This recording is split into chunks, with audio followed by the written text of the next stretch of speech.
Assalamu alaikum students. Hope so you all are fine. It is another lecture series in my cell lecture series that is plastered. आज हमने जिसको discuss करना है वो एक ऐसी ऑर्गेनेली है जो तमाम यूकैरियोट्स में मौजूद नहीं होती। प्लास्टर्ड सिर्फ प्लांट्स में मौजूद होंगी।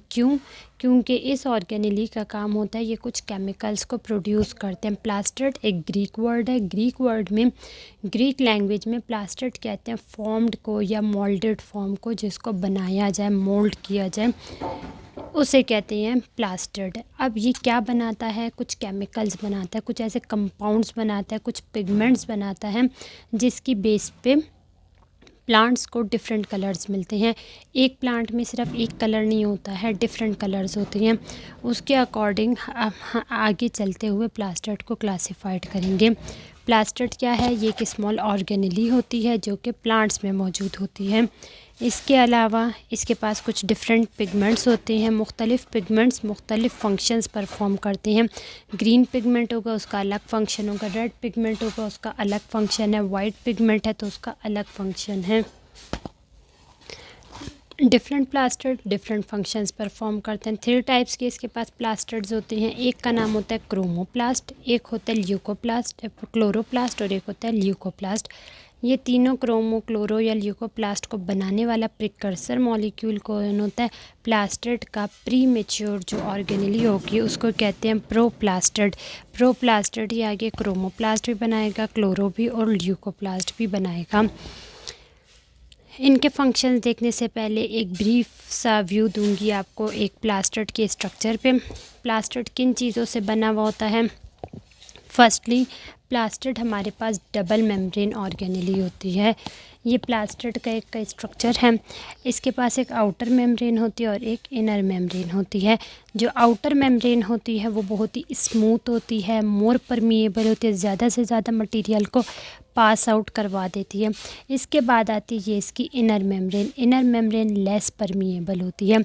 आउटर मेम्ब्रेन ने हर चीज़ को अंदर अलाउ कर दिया आने के लिए। अब इनर मेम्ब्रेन से इंटरनल जो सब्सटेंस के पास जो चीज़ें जाएंगी उसको परमिशन मिलेगी इनर मेम्ब्रेन से।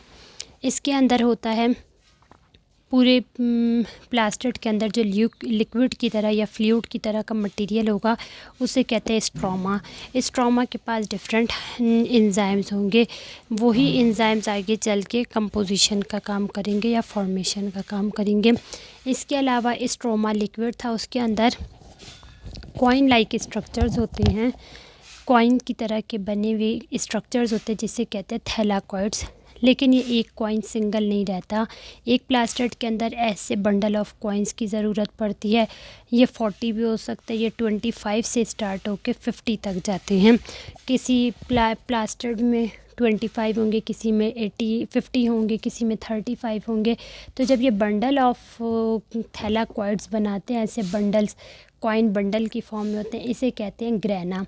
एक ग्रेना है, सारे मिलके इसमें ग्रेनम होते हैं और इसके अंदर भी काफ़ी सारे ग्रेनम्स होते हैं।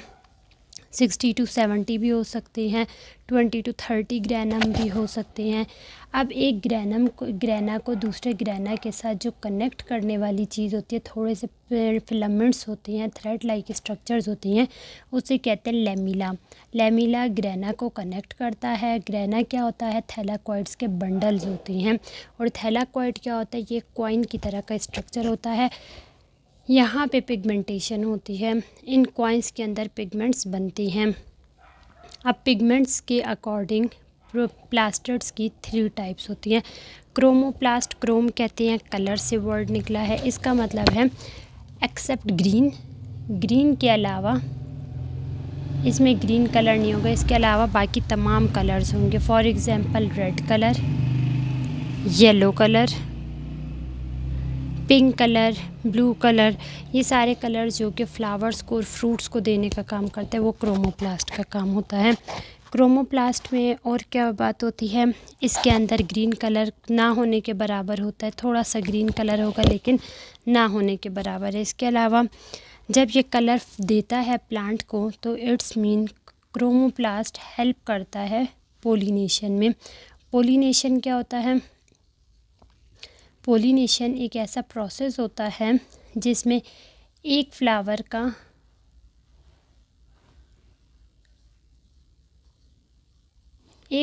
का एंथर दूसरे फ्लावर की ओवरी तक पहुंच जाए, इसका एंथर इसकी ओवरी तक चला जाए। तो किसके थ्रू ये जाएंगे? इंसेक्ट्स के थ्रू, फ्लाइज के थ्रू, विंड के थ्रू। तो इनके प्यारे प्यारे कलर्स होंगे तो फ्लावर्स अट्रैक्ट करेगा बीज को, इंसेक्ट्स को, फ्लाइज को। और फिर जब वो इसके ऊपर आके बैठेंगी तो ये जो पोलन ग्रेन्स है उसकी लेग्स के साथ स्टिक कर जाएंगे। फिर ये फीमेल स्टिग्मा के ऊपर जब जाएगा तो एग तक पहुँच जाएगा।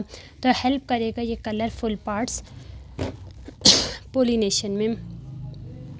इट्स मीन क्रोमोप्लास्ट हेल्प करता है पोलिनेशन में, कलरफुल पार्ट्स देता है प्लांट्स को, पेटल्स के कलर देता है, फ्रूट्स के कलर देता है। अब नेक्स्ट की तरफ चलते हैं जो कि क्लोरोप्लास्ट। क्लोरो कहते हैं ग्रीन के लिए वर्ड यूज़ होता है। इट्स मीन ये ग्रीन कलर देगा। क्लोरोप्लास्ट क्या करेगा? अब नेक्स्ट है हमारे पास क्लोरोप्लास्ट। क्लोरोप्लास्ट ग्रीन कलर देता है प्लांट्स को, और प्लांट्स के जो पार्ट ग्रीन है वहाँ पे क्लोरोफिल होता है। फॉर एग्जांपल लीव्स में होता है, हर्बेशियस स्टेम में होता है, और ये हेल्प करता है फोटोसिंथेसिस में। क्रोमोप्लास्ट हेल्प करता है पोलिनेशन में, क्लोरोप्लास्ट हेल्प करता है फोटोसिंथेसिस में। ल्यूकोप्लास्ट आता है, ल्यूको कहते हैं ये वाइट कलर के लिए आता है, या ट्रांसपेरेंट कलर देगा या वाइट कलर देगा प्लांट को। अब कहाँ पे वाइट कलर होता है? हमारे पास प्लांट की रूट्स वाइट कलर की होती हैं, और वुडी स्टेम के अंदर भी वाइट कलर का जो मटेरियल होगा वो होगा ल्यूकोप्लास्ट, जिसको बनाने वाला प्रोप्लास्ट, और ये मेच्योर होने के बाद प्लास्टिड बनता है। ल्यूकोप्लास्ट किस चीज़ में हेल्प करेगा? ये फूड को स्टोर करने में हेल्प करेगा। अब ये फूड किस किस फॉर्म में स्टोर होती है? प्लांट्स में स्टोरेज का मटेरियल कुछ और होता है। प्लांट्स के अंदर स्टार्च की फॉर्म में फूड स्टोर होती है, लिपिड स्टोर हो सकता है, कार्बोहाइड्रेट हो सकते हैं, प्रोटीन हो सकते हैं। अब अगर प्लांट या प्लास्टिड स्टार्च को स्टोर करेगा उसे क्या कहेंगे? कहाँ पे ये स्टोर कर रहा है? ल्यूकोप्लास्ट स्टोरेज का काम करेगा, स्टार्च को स्टोर करेगा, तो इस ल्यूकोप्लास्ट को हम बोलेंगे अमाइलोप्लास्ट। अगर ये लिपिड को स्टोर करेगा तो हम बोलेंगे इलायोप्लास्ट, और अगर ये प्रोटीन को स्टोर करेगा तो हम बोलेंगे प्रोटीनियोप्लास्ट।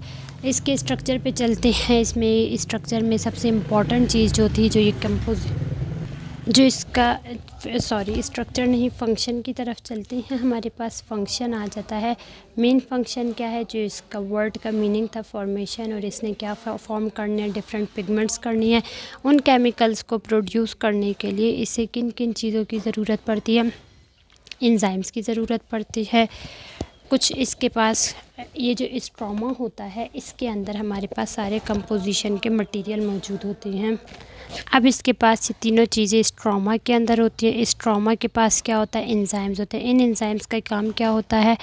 ब्रेक डाउन का भी ये काम करते हैं, और ये कुछ ऐसे एंजाइम्स होते हैं जो कार्बोहाइड्रेट भी प्रोड्यूस कर सकते हैं। इनमें एक जो मोस्ट इम्पॉर्टेंट एंजाइम है वो है रुबिस्को, RUBISC, और रुबिस्को बहुत सारे मेटाबॉलिक एक्टिविटीज़ में इसकी ज़रूरत पड़ती है। इस स्ट्रोमा के पास स्मॉल अमाउंट में अपना DNA भी होता है और RNA भी होता है। इसलिए हम कह सकते हैं कि प्लांट्स में जैसे एनिमल्स में जैसे माइटोकॉन्ड्रिया सेल्फ रेप्लिकेटिंग ऑर्गेनेली था, प्लांट्स के अंदर प्लास्टिड भी सेल्फ रेप्लिकेटिंग या सेल्फ सिंथेसाइज़र है। ये सेल्फ रेप्लिकेटर जो अपने आपको ख़ुद ही रेप्लिकेट कर सकता है न्यूक्लियस पर डिपेंड किए बगैर, और इसके पास अपना राइबोसोम्स भी होता है जो कि यूकैरियोट्स में 70S का, तो प्लांट्स में भी 70S है, एनिमल्स में भी 70S है। अब अगर बात की जाए ग्रेना और इस स्ट्रोमा के फ़र्क में, तो हमारे पास क्या होता है? ग्रेना का काम होता है, इसके पास क्लोरोफिल होते हैं। क्लोरोफिल का काम होता है फोटोसिंथेसिस का। तो फोटोसिंथेसिस कहाँ होगी? ग्रेना के अंदर। और स्ट्रोमा के अंदर फोटोसिंथेसिस को ही कहते हैं लाइट रिएक्शन। और स्ट्रोमा के अंदर होगा कार्बोहाइड्रेट बन रहे, प्रोटीन्स बन रहे, तो इसे कहेंगे ये एक डार्क रिएक्शन है।